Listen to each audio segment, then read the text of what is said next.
it's interesting. I'll ask one last question and then I'll turn over to Adolf. Because in doing this, both of us, I'm Carl Gustav Schmidt. He's Adolf, but was not named after Hitler, after his grandfather. We wondered, calling sometimes and trying to find Holocaust survivors, having a German name, does that... No, I have a German name. Yeah. You know what that means in English? Diver. It's pronounced Taucher, and Taucher is diver. Oh. And I have to tell you a little story on that one. I go to Costa Rica with my girlfriend every year, ever since. We've been together for 5 years now, since my divorce. And she has a son who has a sports fishing operation, deep sea fishing. He takes people out on charters for deep sea fishing. And so I've been going with her every year to Costa Rica. And this was my second time there. I was sitting at the hotel bar. They call it the Monkey Bar. It's a very famous, well-known bar in this little town of Flamingo, Guanacaste. And I was talking to this guy sitting next to me, a huge man.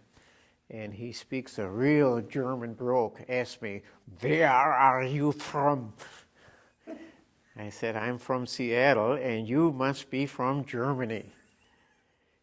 And he answered in German, then speaks, and I answered him I said it in German. He said, "Of course I am." This wasn't German now. And I'm the diving instructor here at the hotel. I have a diving school, and I'm a diving instructor, and so is my wife. I said, "Gee, that's great." And he gives me his business card, and he says, "What's your name?" And I gave him my name, Fred Taucher. And he got mad at me. He thought I was kidding him. Diving instructor, my name is Diver. I had to show him my ID to prove to him that was my name. And the funny thing is, where we go to in Costa Rica, I speak more German than I speak English. You say lots of Germans there. Lots of Germans and Swiss and German-speaking people there. I was down in Drake Bay, and I got adopted by a German couple there just because my name was Schmidt, so they kept an eye on me. I was by myself, so they kept track of me. So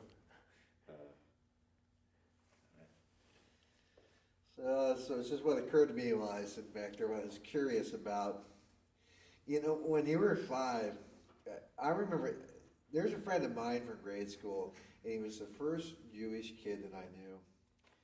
And when Hanukkah and Christmas, the subject came up, for two young kids, we're both sort of going, now explain this to me. Now, how does this work? Because it was so different, it was something alien to me I hadn't been exposed to. And so, 5 years old, when this starts to occur in Germany, do you remember thinking, well, why are they picking on me? Yes, I definitely thought, what did I do wrong? What did we do wrong? And probably not until I was maybe, again, after the Kristallnacht, when my parents also explained it to us, that we are kind of a minority race, and Hitler is not only bad for the Jews, but bad for the country. And don't advertise that you're Jewish. And also, it was my brother is a year older, and this all happened after the Kristallnacht. He went with some other kids, and they were walking to school, Jewish school, of course, we had to. And there is let's call it a river going through Berlin, the Spree. And some Hitler Youth kid threw my brother in the water. And my brother at that time didn't know how to swim. And he almost drowned. And it was just a German worker riding by on a bicycle. Now this was 1938 or 39. It was cold too at the wintertime. Anyhow, this guy jumped off his bicycle and jumped in the river to save my brother. And my father then, of course, very thankful, made that gentleman, sold him suits and things like this, and couldn't give him enough. Well, again, somebody turned him in, that he took bribes from a Jew, and he was arrested. Now, whatever happened afterwards, I have no idea. But this is when I realized that, first of all, we can't celebrate Hanukkah. And of course, there were no exchanges of gifts or so forth. So your mother and father, they must have drilled you a little bit, said, now look at this, if you're in public, don't do this. Exactly. And also, in those days, and we grew up very quickly. I think at the age of 6 or 7, I had the maturity of a 16-year-old. Excuse me. So you knew how to, like when you talked about being asked about why you weren't in, you didn't have your Hitler Youth identity, you were able to disseminate. I mean, you knew. I knew when I had to drop my pants. I mean, I already knew don't expose yourself. I knew that. And when I was asked to drop my pants, I knew I was done for. I was dead. So when most kids were being told to grow up and be truthful and study, you were told that you had to lie and you had to. That's right. And incidentally, if it weren't for my mother who gave us lessons, you see, from 1943 until we came to the States, 1946, actually from 1941, we didn't go to school until 1946. And when we came to the States, we didn't know any English. And my brother and I basically took a German English dictionary and just studied it page by page until one day the teacher in 9th grade, I believe it was, who had to look up words that we used and had to spell it for her because maybe she thought we mispronounced it. And then one day she brought in a whole bunch of comic books and says, "Here, boys, read this so you speak more like Americans." So your mom schooled you, though? Yeah, our mother gave us lessons how to read and write, arithmetic, the 3 R's. And when the midwife, when she told you your father had been arrested and you were moved out to the countryside, how did you remember? Did she have to explain who you were? Yes, she went out with us, and she introduced us to the neighbors, so to speak, the other cabins, and these were all either dependents of SS, mostly SS, or the Gestapo. And she says, of course, everybody knew her. And these are friends of her. We are friends. And our father is out in the front line. And we're going to remain through the summer here. So did you have false names, or did you? Yes. Oh, no, we had false names. Do you remember what one name was Grossman. Another one was Schmitz. And she got us names of mothers with 2 boys our age that were killed maybe during an air raid. So they were real people then? That's right. Oh. And we took their identity, but it had to be changed when it got... So that's pretty involved. It wasn't just that she she had to really work at it. So that's interesting because, you talked about she was mad that you left Germany, that you're German, that, you would think that, well, she saved you just because she was a midwife and it was easy, but it really wasn't an easy thing to... No, it wasn't. It was not. Now have you ever heard of the famous conductor, German conductor, Kurt Furtwängler? Mm-hmm. And they had a play on here. In fact, I gave a talk prior to the play. And he is a good example. I mean, he was tried for war crimes and he was acquitted. He helped a lot of Jews from going to concentration camp. But he was a Nazi, and the only reason he did it because he only saved musicians, good, talented musicians. And he risked his life to do it. Did what is the name of the midwife? What's her name? Nölting. N-O-E. In German, it's Nölting. I even have a picture of her right here because I have a PowerPoint presentation. Is she? That's her last name? Yes, Gertrude is the first name. Gertrude. Did you? Was she affectionate to you? Yes, very much so. Very much so. So that must have been hard when she severed communication with you and you left them. Oh, yes, yes. And I'm trying to find,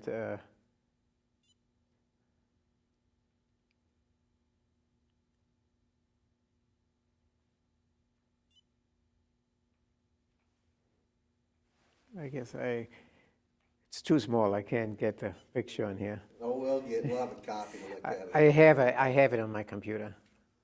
See, so she was sort of course, you said such a close society at the time. The only people you really could be open to was Gertrude and your mother and your brother. Okay, well, she also had a daughter who she got a job. She was a photographer, and she did. But at that time, in those days, you didn't have color photographs, and she used to color the photographs. And she was a member of the Nazi Party and worked for the SS, but she never revealed us. Now, I don't think she was that much of a Nazi because she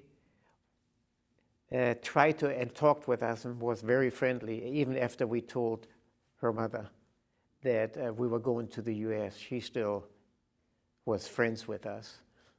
And my brother, while he was stationed in Heidelberg, went to visit her, and she was very, very friendly to him. And she told my brother that Gertrude was a Nazi till the day she died, and still held it against us for going to live with our enemy. She never got over that. Did when you went back to Germany, you talked about the argument you had going on your way to Dachau. But I was wondering, I heard this from another veteran, that he said that when he goes, because he goes back to Germany often, he's an American Army Air Corps veteran, and he talked about meeting people and just looking at them, and that he could size people up, people of his age group. That when you're in Germany and you just meet people in the course of your adventures and your traveling, is there some people that you look at and you know that they're SS? No, I don't think I do know, but I'm very cautious with somebody that's about 5 or 10 years older than I am. I'm 70 now. And yet, I do not hold any grudge against the younger generation because they weren't even alive yet. So do you have when you go there, it's almost like you're 6 years old again and you're cautious. Are you observant of your surroundings when you're in Germany? Yes, I am. So there's a little bit of, yes, you'll never get over that. I don't think I ever will. And again, I don't think I'll ever get completely over the older generation German, even though they say they were not a Nazi. And the people that tell me that I say they are lying, they were a Nazi. Otherwise, they wouldn't be saying it. Now your mom and dad was, Mr. Schweik, who we just interviewed, his father was he owned a textile factory in Danzig. And he talked to me about his family life. His father was a very stern man, a very old school father, and who he called sir, and he barely had a relationship with his father.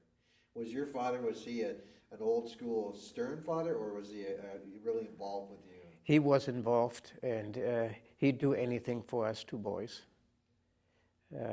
He was stern when we had to be disciplined, but I wished I could remember him more than I can because we lost him so quickly. So you have an affectionate family. Yes, very much so. And your mother, what's a real fond memory of your mother? She was a very good-looking woman. When we were in hiding and so forth under false names, she was always concerned for us, and there were times when she didn't feel that my brother, I should go out. When it was maybe my turn or my brother's turn, she'd go. Sometimes the sixth sense, or whatever you want to call it. Your turn to go for what? To go to the city for ration cards or buy groceries. So if her mother's instinct said you might be in danger, she would... Mm-hmm. In fact, the day I was caught, she didn't want me to go. She wanted to go. You know how mothers are sometimes. No, we were a very close family. There was one other, I guess you could say it, a stepbrother. My mother was married before and had a child from a previous marriage. And when we had to live in that apartment building, and I still remember that, it had a spiral staircase, which is some of the old apartments in Germany, even today, they still have these spiral staircases going up to maybe the 5th or 6th level of the floor. And Klaus, that was his name, the SS went to pick him up to send him to a concentration camp. This goes back in the early when they started picking numbers and taking people to concentration camps.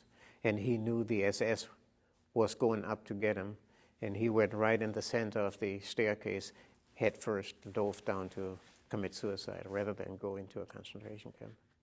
Is that where you lived also? Yes. And my father and him didn't get along, of course. That was not my father's child.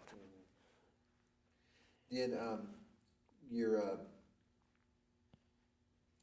so you really have a very vivid memory. I mean, you notice details. It seems like from your past. Yes. So is that because of the trauma, or is that just that? Are you a detailed person? I am a very detailed person. Do you ask lots of questions always? Yes. I am. In some respect, I'm not. In other respects, I'm very detailed. When it comes to facts and figures, I'm very detailed. You know, and sometimes there's things that trigger memories in me. Like cold fall days, or burning leaves, or different smells. You know, are there those? Do you remember things like that? Are there things that trigger memories? No, sometimes certain things trigger memories. Just like I say, World Trade demonstration. That immediately, it triggered my memory of what happened at Kristallnacht. You could have been, it's like a flashback almost. Yes, it was, really. When I saw those guys picking up those garbage cans, and I happened to be at the Crown Plaza Hotel here on 5th Avenue or 6th Avenue, and they just started to wreck automobiles, key them, and I said, it's just like the hoodlums that I remember as a child. Was there the first reaction? Was there fear? No, I didn't have no fear, not really. Did your mom? Do you remember? This is really prying. Don't answer. But do you remember even like the smell of your mom when she held you? I mean, no, that I do not. Was it because you was taken at such a young age in your life? I think so. Does your mother, when you were taken, your mother must have been distraught when you didn't come back? Oh, yes. She wasn't with you when? No. And it was, but we always, whenever, like I say, whether my mother or my brother I went, we always had a meeting point. They will always meet at Anhalter Bahnhof at that place. And of course, while I wasn't there, my mother would go there every day to see if I'd be there. And this one day there, I showed up in a Hitler Youth uniform. So that was the fallback. If you disappear, I will wait for you here. That's right. We always, or my brother, wherever. That was our meeting point. Did you wait for your mom when she disappeared? She always came back on time. Oh, no, when she disappeared at the end of the war. No, because the next day, my brother and I were down in the subway station. She didn't come up, and when we realized she hasn't come back, nobody could go upstairs anymore to get water. So we thought, well, she couldn't get back down. I had to go in a different part of the subway station. And of course, then all of a sudden, 2 Russian soldiers with Tommy guns came down, and everyone just clapped. And there were a few German soldiers there, and they threw down their weapons and raised their arms, and that was the end of the war for us there. When you came walking up in that Hitler Youth uniform, did it take your mom a second to realize it was you? Yes, it did. She wasn't sure. Was she exuberant when she saw it? Do you remember the reunion? Oh, I'm sure. I don't remember. I was just so glad to see her, and she was so glad to see me. Really don't. I know she was exuberant, but how her feelings were in mine, really don't remember that. That's just an odd situation because here you disappeared, but she had no one to turn to say, my son's gone. No. My brother didn't even, and my brother was a little bit different. He doesn't remember much. And until I showed him, well, he didn't realize that I was in Dachau until after the war. And the Russian government made all concentration camp survivors. Made the German government, now that temporary government, that were concentration camp survivors. And somehow they knew I was one of them. And they gave us an ID. Because to go to a store, to buy a loaf of bread, there were so many lines. You may have to stay overnight until a new supply of bread was baked. And with this ID, I have a copy of it with me. With this ID, I could go in front of the line. Just held out this line. It had the logo of all the concentration camps on it.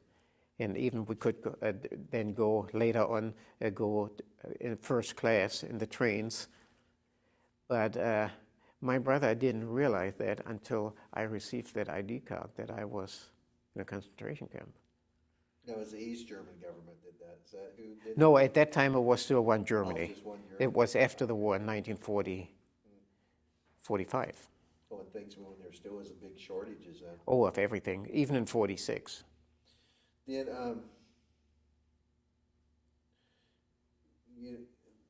the way your mother and father both were just, for us, growing up in this country, most all children in the world, hopefully, my mother, when she passed away, we took her ashes out to the ocean, and where she wanted to be, and we all were there, and we got to say goodbye. And with you and your mother and father, have you ever felt like you're able to say goodbye? No, that's the thing. I wished, and again, not until I received some of these documents 4 years ago from Germany, I didn't really know for sure what happened to them. Just what do you say Kaddish? Is that what you call it? Which? What do they say? You say Kaddish or Kaddish is? Oh, Kaddish. Kaddish? Kaddish, which I never did. I'm Jewish, but I'm not religious. Even though, neither is my brother. Even though my brother and I attended the very first New Year services at the synagogue in Berlin, that was the only one that wasn't burned down completely, which was rebuilt by Jewish, German, and Russian soldiers right after the war, after Berlin was divided. In fact, this one soldier helped us come to the States, a Jewish American soldier, very Orthodox. But we were the first two boys that were bar mitzvah in Berlin. Are you? You're not. You don't attend the synagogue regularly. No. Do you think that's because of your experience and what happened, or is that? Yes, I'm sure it is. Of what I have seen, my brother too. And you say, if there's a God, I believe in God, but I don't believe that God can control your life and will keep you from getting in troubles and so forth, or will, that's up to the human being. And I just don't believe in that. I believe there's a God, otherwise we wouldn't be on this world. But we are still on this, while we're on this earth, we have to look out for ourselves. If there were a God, God wouldn't permit what has happened. And it's still happening today around the world. So I can't, and you will find very few Holocaust survivors like me are very religious. I know, well, in 1999, I went to the Holocaust Survivors Convention. We have one every year. I went to the one in Prague. And in Prague, I was asked if I could put this conference on in Seattle. I do. I'm involved in a lot of different organizations, have put on lots of things. And so I chaired the Holocaust Convention here in Seattle. And we had 300 people for dinner. And the ones that wanted kosher meals, we had to order special kosher meals. there were maybe a dozen people that asked for kosher meals. But only 3 of them actually accepted the kosher meals because they saw the regular food was so much better. So, out of 300, 3 people actually ate kosher meals. So that's odd. Doesn't that tell you something? Yeah. If I talk to Mr. Swike, who we just interviewed, is the same way. He doesn't attend synagogue on a regular basis at all. I don't even belong to a synagogue. Yeah. See, and I think he really doesn't. He just shows up at the one in Olympia when he wants to, which is very rare. Now, I gave a talk to one of the synagogues in Olympia 3 or 4 years ago. But my brother, he actually calls himself a Unitarian. Well, after he retired from the army, he worked for Douglas, Lockheed, and was stationed in London. But he made many trips to Saudi Arabia because he hired people for Lockheed in Saudi, so he made many trips, and as a Jew, he couldn't go there. So he called himself a Unitarian. So some things don't change, huh? That's right. Today, in the way things are in the world, after September 11th, there was a lot of backlash on Muslims in this world. How did you feel about that? Because I know that in Palestine and the issues there, that some of my Jewish friends, they're very one way about it. They don't like Muslims. But then other ones I've talked to, they sort of felt a sort of a common bond with what was starting to happen here, is that we were starting to say, we got to keep these people separate. No, first of all, I detest prejudice, even though, like I say, I'm prejudiced towards the older German, especially that I know were Nazis. Those I do have a prejudice, and I'll never get over it. But everyone else, I detest it, whether they are Muslim or what have you. And just because there's a small group that did that doesn't mean all the Muslims would do the same. In fact, the true Muslim religion is peace, being peaceful. So I have no animosity toward them. As far as Palestine, the Palestinians, well, the Arabs themselves didn't want them in their own country. And but what is happening there in Israel, or in Palestine, or whatever you want to call it, is the same thing that happened in Germany. You see, even before Hitler came to power, he already started brainwashing the younger kids, the 5- to 6-year-olds. But by 1940, they weren't 6-year-old anymore. They were teenagers or young adults.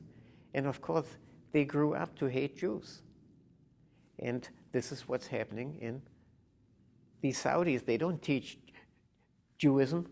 The Jews don't belong in Israel. That is Palestinian. So they don't teach tolerance. They don't. And the Palestinians, the younger ones, back in 1948, they already started teaching the Jews overtook our country. We have to get them out.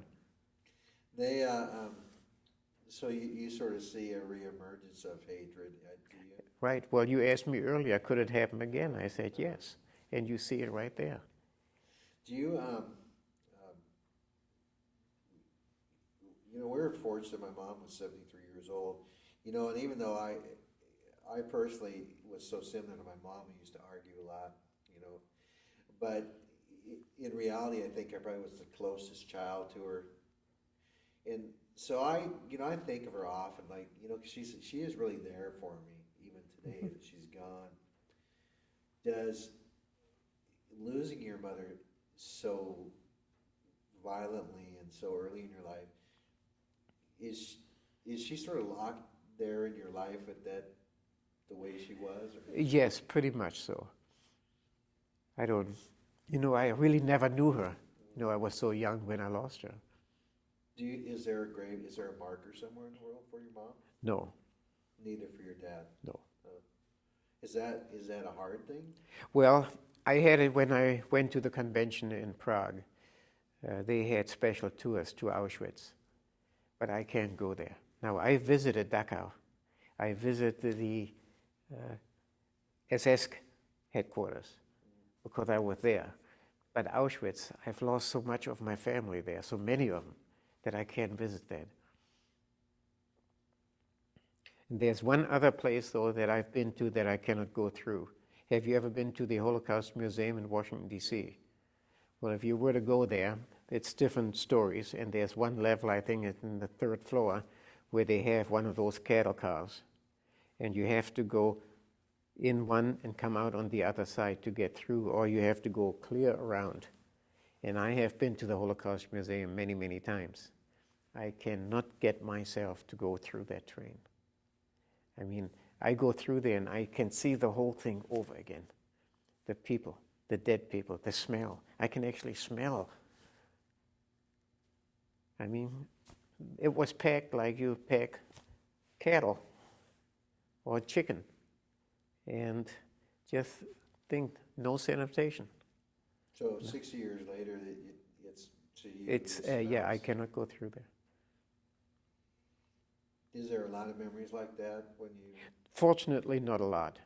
I will say I had for 2 days thereafter, I had nightmares when I took my girlfriend through the SS headquarters in Berlin. I did have nightmares, but they do go away. When you were growing up when you were growing up in this really bizarre situation in Germany, having to hide and having to lie about who you were, you know, most kids would be reading cowboy books and thinking about being cowboys or something. What did you think about? Did you think you had a future, or did you?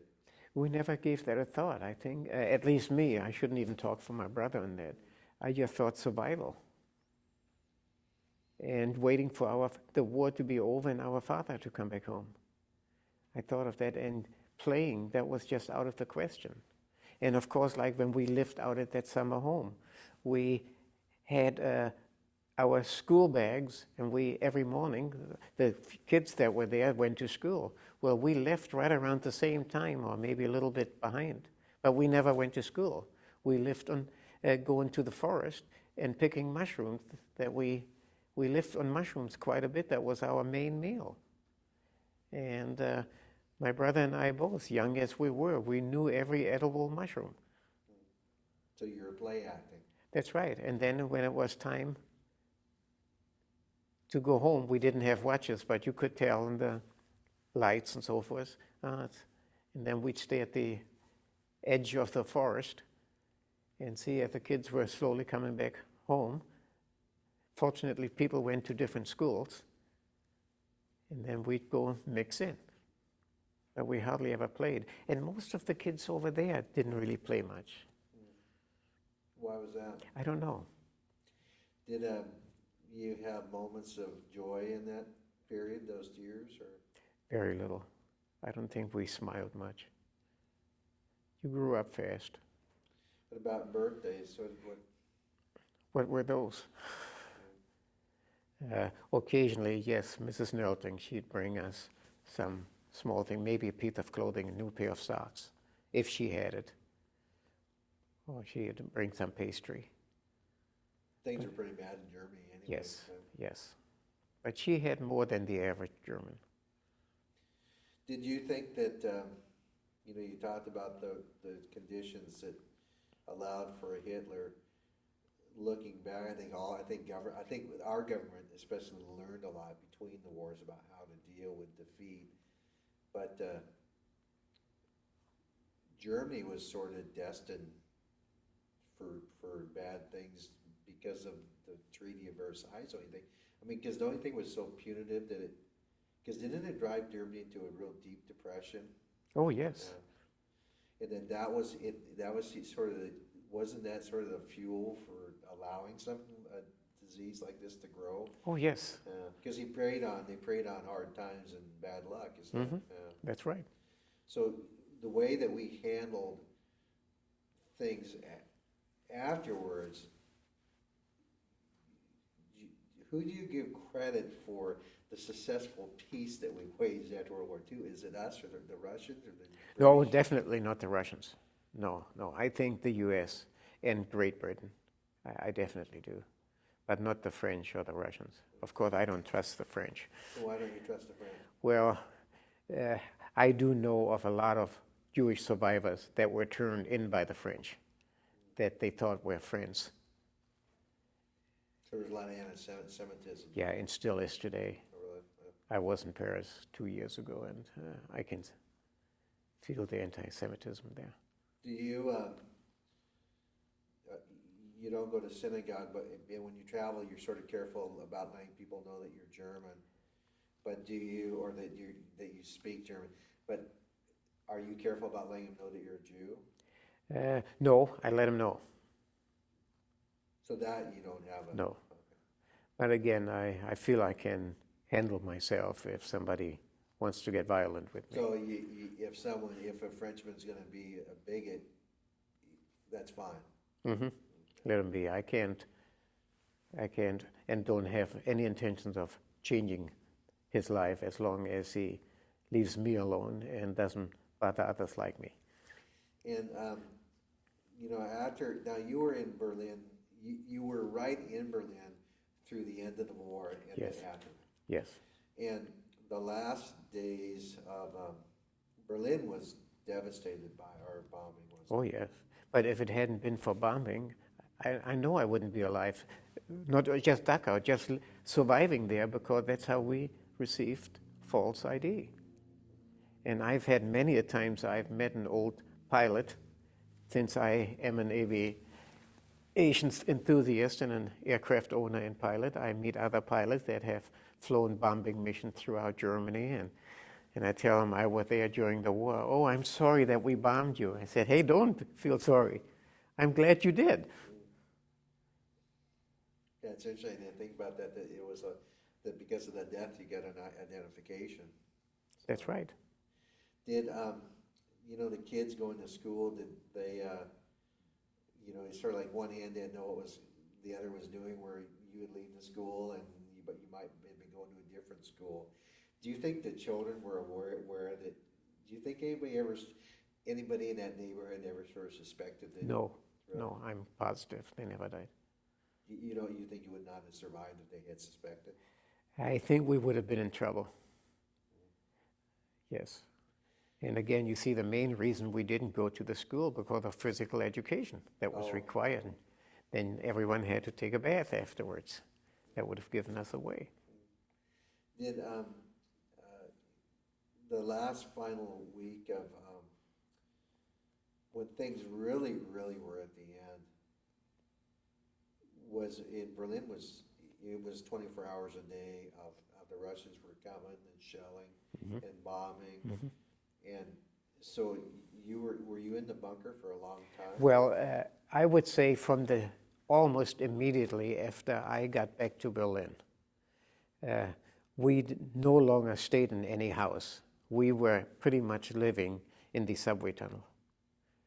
And again, I wished I had more idea of the time involved, but I think probably the last 6 or 8 weeks, we were living out of the subway tunnel, which is Anhalter Bahnhof, which is no longer a train station, but they still kept it as a train station. Does so the tunnel, is it still there, the subway tunnel? I believe it is. What is it, we've talked to a few different people. I've talked to some German women that were civilians, German civilians, but none of them has ever described what it was like to be in the receiving end. What's it like in a subway tunnel? What is it like there? What happens? What does it smell like? And what do people do?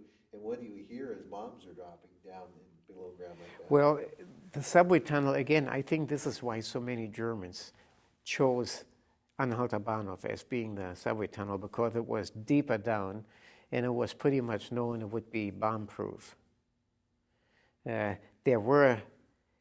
We were at another subway tunnel first, but the Germans, before the Russians came in there, this was probably the day the Russians, or day before that the Russians liberated or went into Berlin, a whole bunch of the Germans set up and flooded some of the subway tunnels.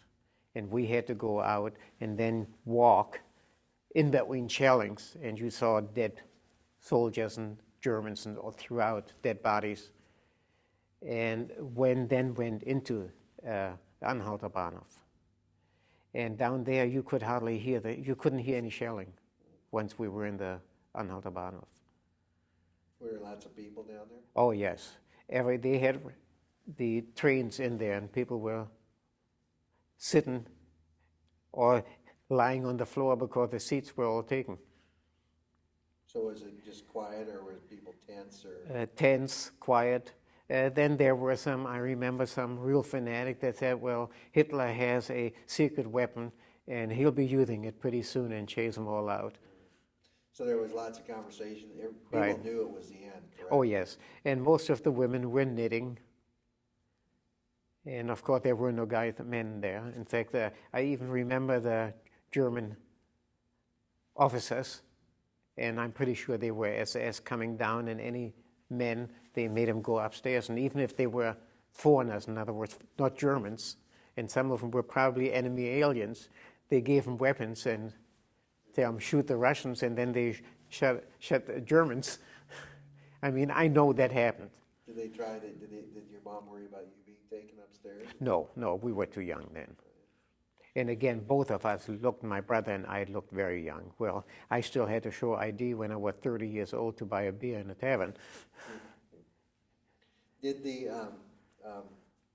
when the Russians ended up coming in, it was pretty devastating when the Russians showed up, wasn't it? I mean, the Russians were pretty mad when they showed up. Well, to us kids, they treated us good. They did.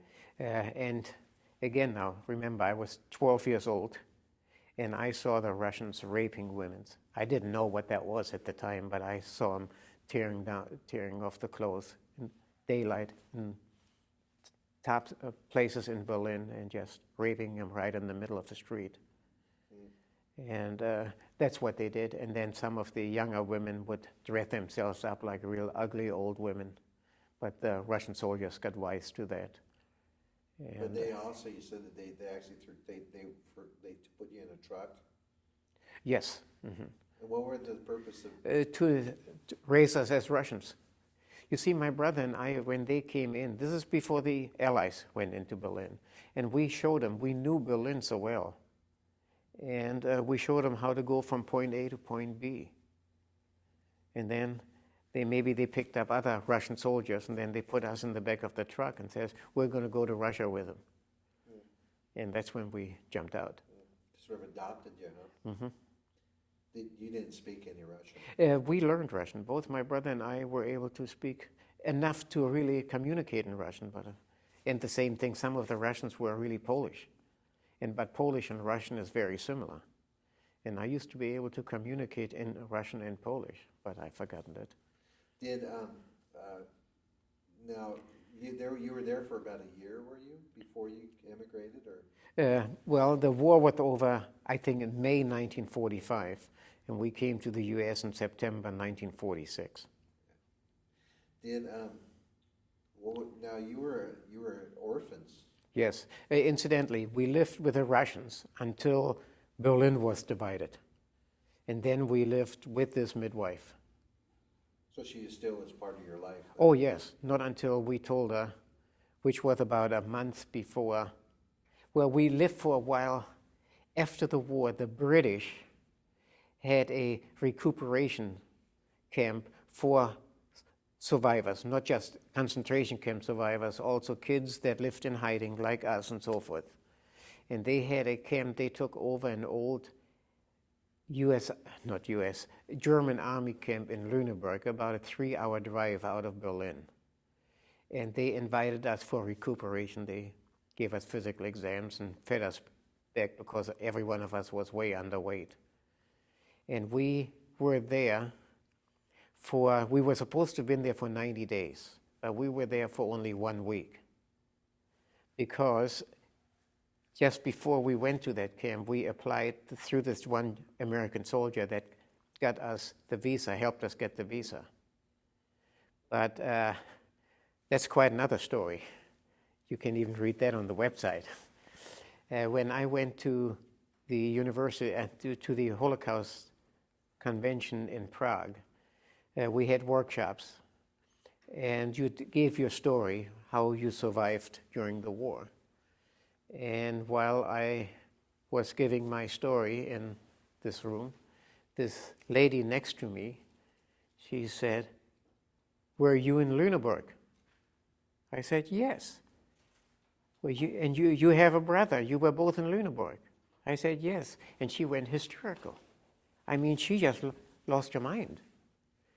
And what happened is she thought both my brother and I were dead. And again, like I say, this Lüneburg should have been 3 or 4 weeks. But an American soldier, or 2 American soldiers, came and got us out of there. They said we had visas to come to the U.S. And we were supposed to have come to the U.S. via a military flight. But it was filled up with other soldiers on emergency leave, and we came via ship. Well, that flight we were supposed to have been on crashed, and everyone aboard was killed. And in Lüneburg, the rumor came that we were on that flight and we were killed. And she, all these 50-some years later, she thought we were dead. And there we were. But anyhow, it was when we came back here, and that's when we told, the first time we told this midwife that we were going to the U.S. And she just completely disowned us then. Did that hurt you when she did that? Yes, yes. Yes, it did. Did you discuss that with her daughter? Yes, and her daughter says, "Well, she's old. You have to forgive her, and she's..." So it was more, she was just... Right, and we just said, okay. So anyhow, when we came to the States, we wrote to her. And her daughter, I think she wrote back once or twice without mother knowing about it. Incidentally, it was a stepdaughter that she had adopted. So you were almost like her children then at that That's point. right. Now,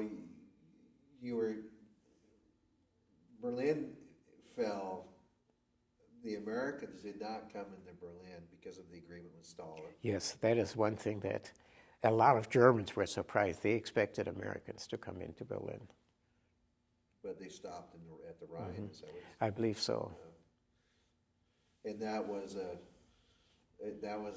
agreement between Truman and Stalin.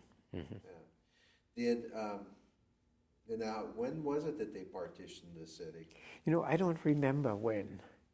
It must have been the end of 45, maybe 3 or 4 months after the Russians were in. So did you sort of seek out Americans at that point? Or? Yes, well, I can tell you that story. When the Americans went into Berlin then, we of course knew where Berlin was, and we knew in that section, which was not too far. In fact, we ended up living in the American section where the midwife had her apartment or condominium. And then we went to the army camp. Of course, they had a guard up front who didn't speak German, and we didn't know English. But we were trying to talk, my brother and I, and then a army truck came by and he stopped, and this driver listened and listened, and finally he spoke to us in German. And he said, he must have somehow gathered that, and he says, "You are Jewish, and you lived here all through the war?" We said, "Yes." And so he told the guard, let us in, and we rode in the truck to his part of the camp. He was a very Orthodox Jew. And he's one of the people that helped rebuild that synagogue so it can be kept for services. And that's where he forced us to study more Hebrew so we can be bar mitzvah. There was a British magazine, a British reporter, and that magazine took pictures of the first services, New Year services at this synagogue. I have that magazine, the original magazine, with my brothers and my picture in it. I have it with me if you'd like to see it. Did you, now that was very instrumental, you meeting this man. Yes, and we actually went to visit him. In fact, I made a special trip to New Jersey once, back in the 60s, to visit him. I've lost track of him because he moved. He was in Newark, New Jersey, and then all of a sudden the mail was returned, and I haven't been able to Feynman. I would say he's about 10 years older than I am, so if he were still alive, he'd be about 80 years old. So did Gertrude, at that point, was she raise you like a mom? I would say yes. And but were you sort of left to your own devices about how you were? Yeah, my brother and I, neither one of us told her that we were going to try and go to the U.S. We wanted to get out of Germany. We would have even gone to Israel, at that time still Palestine. But our goal was to come to the U.S. We were raised that way. Because your father was American. Right. Was so you went to this base because you had a goal. Mm-hmm. That's why you went. That's right. We went there with a mission. So how did that all happen? How did you get your papers? How did you convince anybody to help you? This soldier, he arranged it all, and he took us to the Jewish chaplain in the camp, and then through there, which is still in operation today, the Joint Distribution Committee, JDC, in New York. And they are the ones that sponsored and found foster parents and so forth. And once that was in order, we were able to go to the U.S. And what a sight it was arriving by ship and seeing the Statue of Liberty. Do you remember that? Oh, yes. What, is it the morning that you arrived? Or? No, it was daytime. I don't know if it was morning or afternoon, but it was daylight. So you and your brother together up there? Uh-huh. So did you shed tears over that? Not really, just happiness. Happiness. So was that the first real happiness you felt for years, you think? Yes. Well, happiness was to be free. And happiness was even at the recuperation camp. And to be rid of Germany. Mm-hmm. And not being afraid to say you're Jewish. So did you, you not only wanted to come here, but you wanted to erase Germany from your lives? Yes. German Mm-hmm. things, And once my brother and I were somewhat fluent in English, not completely, we wouldn't even speak German. And my brother's still that way. He was stationed in Heidelberg for 3 years, never mixed with the Germans. And he completely lost his German. Did so JDC, the Joint Distribution Committee? So they also helped other Germans. Oh yes, they are still helping the needy Jews and so forth. And was it relatives that you came here to? Well, we thought they were uncles. We knew we had two relatives here, brothers, but we didn't even know what state. And there is a newspaper published in New York, published in German. It is still being published. In fact, it's on the website, Der Aufbau, the rebuild.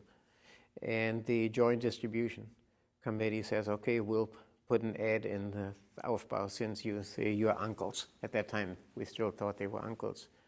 Came from Germany, so maybe they read that paper. And there, in those days, there were pages and pages of names looking for relatives. And though my cousin never subscribed to that paper or read it, friends of theirs in St. Louis, Missouri, saw the name and called them. And that's how we ended up in Missouri.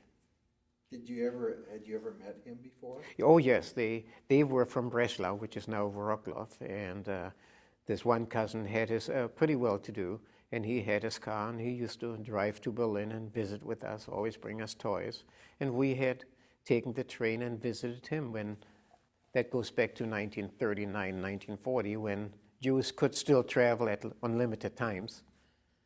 And so we knew them, but we thought they were uncles, but turned out to be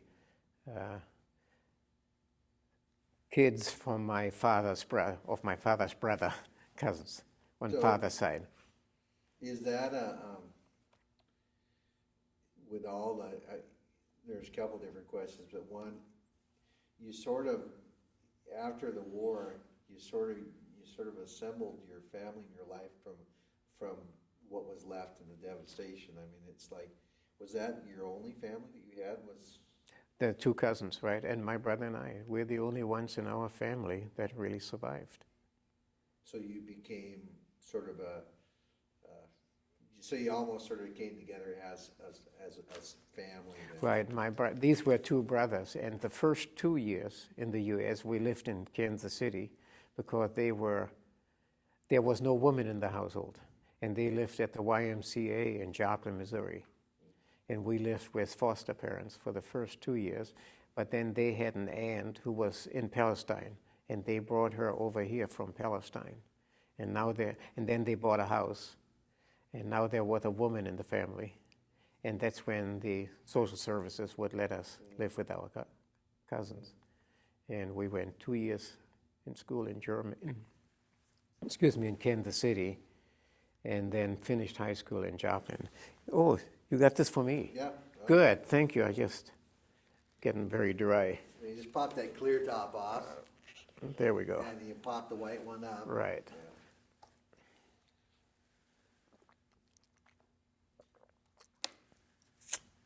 Yeah. So what else I have to ask here?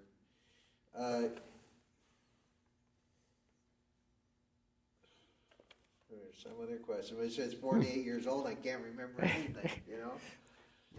I have an excuse. I say senior moment. Oh yeah, well, Carl and I, we interview all these people. We interviewed a woman that was 96 years old, and her memory was better than mine. You know something? I don't know if you know Governor Albert D. Rossellini.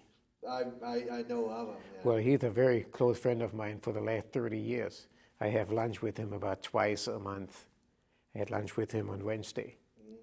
And anyhow, that guy just turned 93 on January 21st. He still drives his car every day, goes to his office every day, and his memory is still surprisingly well. I admire that guy, and I say as long as he can work, I can work. I have a question. I have a friend of mine that was immigrated as a child from Germany. Because when the war was over, there was nothing. I mean, there was lack of food, there was lack of metal, there was lack of paper, there was lack of, and all of her brothers and sisters finally immigrated because the parents couldn't provide for their kids, and so I think for children today they think, well, the war ended and everything was fine, but it really wasn't fine, was it? No, there was a lot of starvation after the war, especially in Berlin. And again, this is where my brother and I had it. The Russian soldiers treated us well.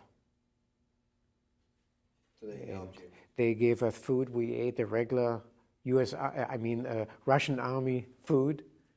We lived with the Russians. And I cannot complain. But the rest of the Germans, they didn't treat so well. And to be honest with you, I didn't feel sorry for them. For the Germans. There was lots of people that were. You talked about the newspaper and the ads. That in Germany itself, there was lots of people looking for people, wasn't there? I mean, oh yes. Because it wasn't even just Jews, but it was Jews and Germans, and because there were lots of people that just never came home. Right? Oh yes, that's right. So that was sort of hard. You're fortunate that you did have relatives here, and you put together a family. So did you sort of that became your family then? They became your uncles, did they? No, they were cousins, and we called them by their first name. Okay. We didn't say Uncle Felix or Uncle Alfred. Oh, okay. Yeah. And boy, I had another question about that. Yeah, I think the basic thing with me though is just that your parents, it's just hard that they're there and then you're gone. That's right. Just someone decides and you're gone. And I don't know if people understand that, young people, if they understand that what power people can have over your lives. It can. Yeah. And again, you saw it in Germany, of course, and you saw it in other countries here. Again, Afghanistan, Cambodia, Iraq. And I don't believe the people in Iran are that free. Cuba, I think they are somewhat free, but they are still, they don't dare talk against the government. They do not have freedom of speech. So is freedom of religion a big thing? For me, it isn't, but in a lot of countries, I believe it is. The old Soviet Union, So our Bill of Rights is a big thing. yes, it is. So do you think that you have because you've seen life from both sides and that you desired to be an American, do you sometimes meet kids in schools or around and think you don't understand what it is? You know? I have found that out, and I do speak at schools. And I do, excuse me, I do let the kids know how lucky they are to be in a country like this. It may not be perfect, but nothing in life is perfect. It's still better than any place else. And again, I travel a lot to a lot of other countries. And every time I come here, this is still heaven. Now, I fell in love with Seattle when I came from Missouri, stationed at Fort Lewis on my way to Korea. And I just fell in love with it, and I said, if I make it back alive from Korea, this will be home. I've never regretted living here since 1954. So you have your American flag in your lapel. That's right. When you go to a ball game and they play the national anthem and you see the flag, does it sort of choke you up? It doesn't choke me up, but I'm proud to be there and salute that flag. I'm proud to have served in the U.S. Army. I am a disabled veteran, and if I were younger, or even today, if they would take me, I would go back in, and my brother would do the same. You know, something you were talking about earlier about the differences of the way Jews were treated in the Axis countries, just about how sporadic the treatment was, and because you had a relative that was in Shanghai, correct? Right. And you were saying how some were picked up and some weren't. Mm-hmm. So you have no idea why that was? No, I wish I could have an answer for it. Now, who was it that went to Shanghai? I had an uncle, a dentist. Was he escaping the Germans? Yeah, well, he had enough money, and a lot of German Jews, not only from Germany, other parts of Germany, of Europe, that couldn't come to the U.S. because the U.S. did not really let enough people in. They kind of became an isolationist, and they went to Shanghai, and there was a Japanese consul general in Lithuania. Now I've got a senior moment, Sakihara? No. Anyhow, a book was written about him, and he saved many, many Jews. Well, he gave papers, right? Yes, he gave them issued visas. Even while he was on the train leaving his place. And a lot of them went from wherever they left via Siberia, and others went through Kobe, Japan, which is a big port. And a lot of them remained in Kobe. I've personally met a few of them. So it's really a complicated thing, and I think that, like Carl was talking about why we do this, because there's a lack of history being taught about World War II, where kids don't even know what it is almost. But then as far as the Holocaust, it's real easy for you to look at it, to say, okay, this 3-inch square white box, that's the Holocaust. And now this big black box, that's World War II. But it's more complicated than that. That it's millions of different people, millions of different stories, and like say that, here this Japanese consul general saved, who was allied with the Germans, gave visas to save Jews. That's right. And then here in this country, America, we went and issued, in fact, there was a real famous case of a ship that we... The St. Louis, that we turned back, that Cuba wouldn't let in. They were heading for Cuba, and Cuba wouldn't let them in. Mm-hmm. And they went to New York, and Roosevelt wouldn't let them in. And so they had to go back to Germany, and most of them ended up in a concentration camp and died. There are a few of them that were left out, I think, in France or someplace. But I do know a gentleman in Olympia whose parents were in the St. Louis. You're from Olympia, Danny Cadden. Really? Yeah, that's pretty interesting because it's not it's sort of everybody thinks it's real black and white, good and evil, but there's that here our country itself was guilty of not saving people. Oh, yes. Yeah. And then, like say, France, it had the Vichy government was pretty vile. So. That's right.